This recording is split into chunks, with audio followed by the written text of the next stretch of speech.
Este es un reporte para Prensa Unidad. Nos encontramos llegando a Altamira, a la altura de la estancia, con la manifestación que salió desde el punto del Marqués.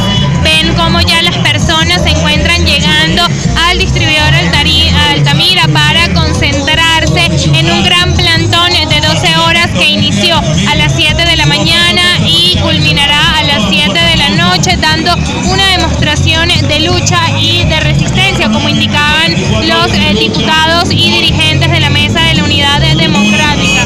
Ven las personas que, a pesar de la lluvia que en estos momentos invade la ciudad de Caracas, pues continúan avanzando en una protesta pacífica que durará hasta las 7 de la noche en el distribuidor Altamira.